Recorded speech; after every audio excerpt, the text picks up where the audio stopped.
mes amis m'ont demandé d'introduire un débat nécessaire, et c'est à ce titre que j'ai bien voulu accepter. Je ne suis pas juriste, encore moins constitutionnaliste, etc.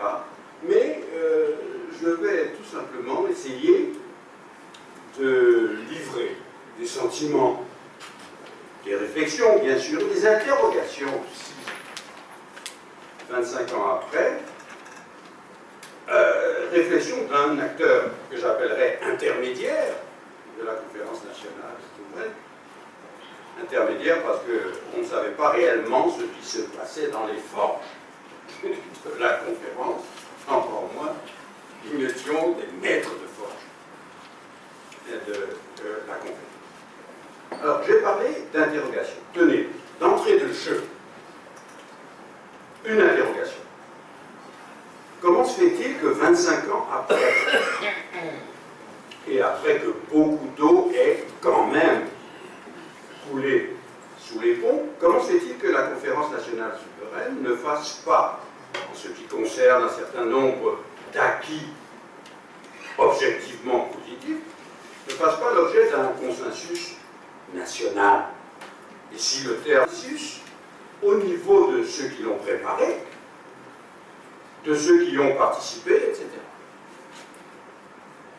On m'a raconté que récemment, un cadre du parti au pouvoir accusait la conférence nationale de tous les maux, la rendant responsable de toutes les difficultés que nous avons connues par la suite, et difficultés qui durent encore aujourd'hui.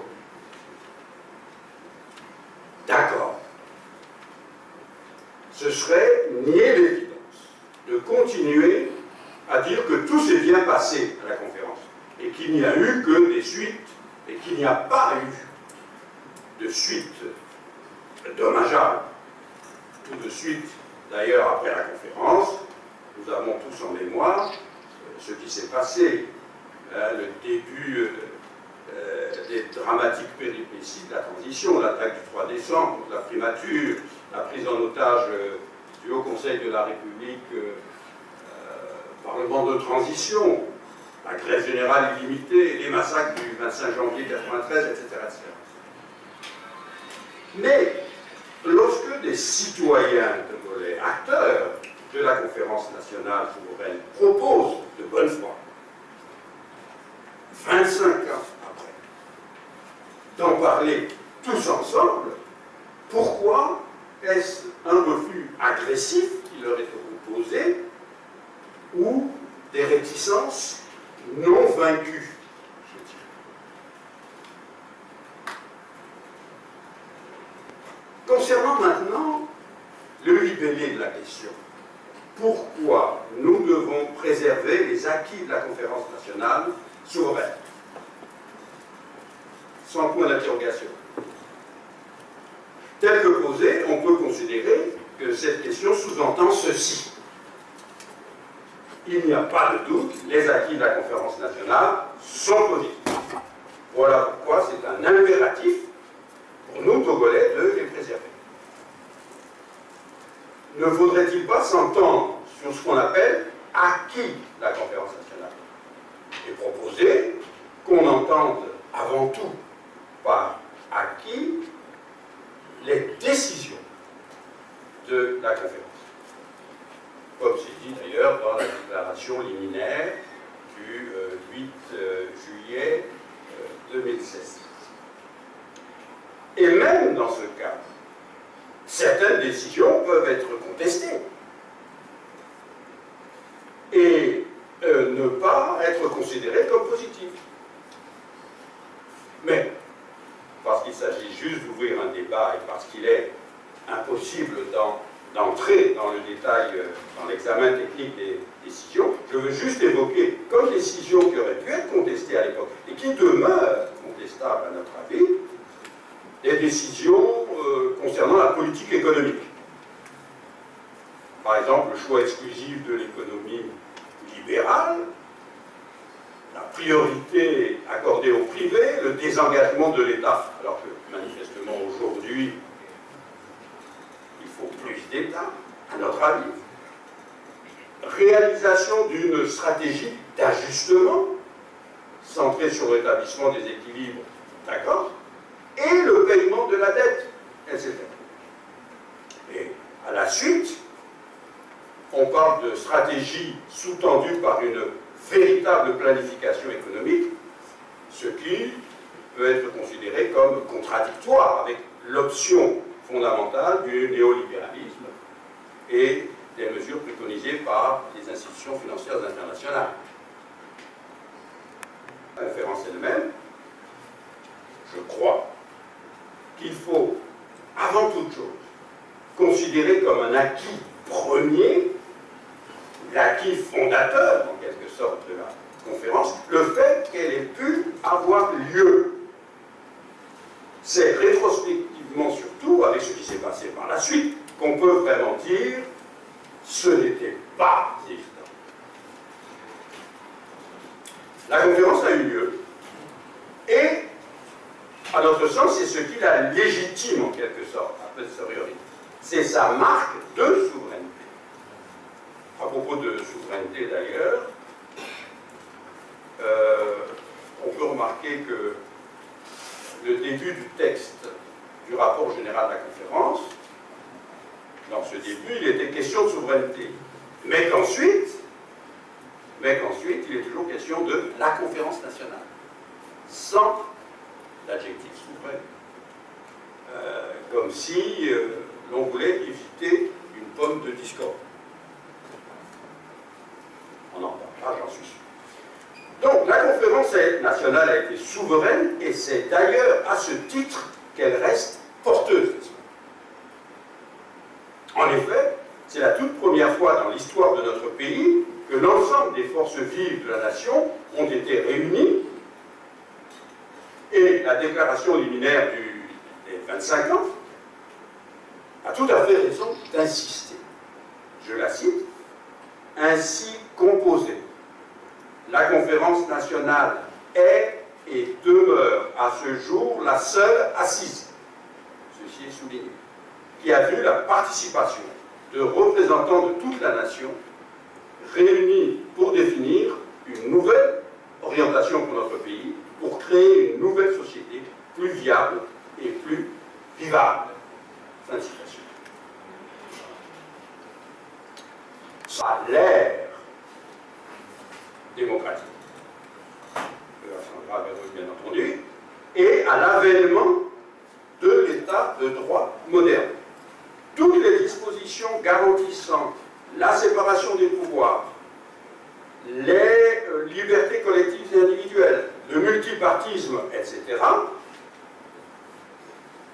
ces décisions sont positives, parce qu'elles répondaient, et elles répondent toujours à l'impérieuse exigence de notre peuple du rétablissement des libertés fondamentales contre la dictature et la confiscation du pouvoir par un système oppressif basé notamment, on avait insisté là-dessus à l'époque, basé notamment sur le tribalisme et le régionalisme. Également positives, les décisions relatives à l'amélioration des conditions de vie et de travail des classes laborieuses, bien entendu.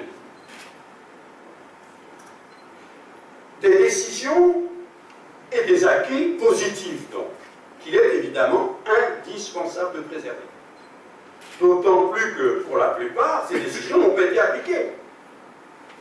Et ce, alors que le décret de convocation des assises stipulait quelles devaient l'être, ces décisions, qu'elles devaient être entièrement et intégralement, je cite le texte, appliquées.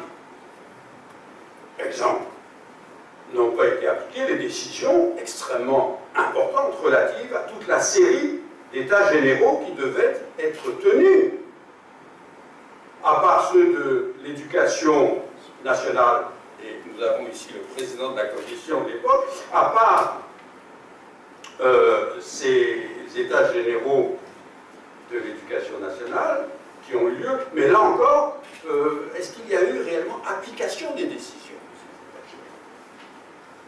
Alors, est-ce que les États généraux de la culture et de la communication, de l'éducation physique et des sports civils, c'est dans le texte, de la jeunesse et des loisirs, des affaires sociales et de la promotion de la femme, de la santé, de l'agriculture et du foncier, de la justice, est-ce que tous ces États généraux qui avaient été décidés, est-ce que cela a été tenu? Maintenant, pourquoi réclamons-nous le retour à la Constitution originelle de 1992? Parce qu'elle a été adoptée par référendum à 99,17%, un an après la conférence nationale souveraine, donc elle est une émanation. Cette conférence, donc, comme on rappelait, tenue par les représentants de toute la nation, etc., etc. Il faut, selon nous, revenir à cette Constitution, dont chacun sait les conditions du toilettage ultérieur, avant d'entrer dans un nouveau processus politico-institutionnel, car, sans être tout à fait comparable à la situation qui prévalait en 1991, souvenez-vous, la conférence nationale et le référendum constitutionnel, etc., ont été organisés pour enrayer un glissement vers la guerre civile. Donc, la persistance, bien que la situation ne soit pas exactement comparable, la persistance de la crise politique au Togo, essentiellement due au refus de l'alternance par l'institution de la fraude électorale, il faut le dire, eh bien, crée des tensions sociopolitiques qu'il est urgent d'interrompre.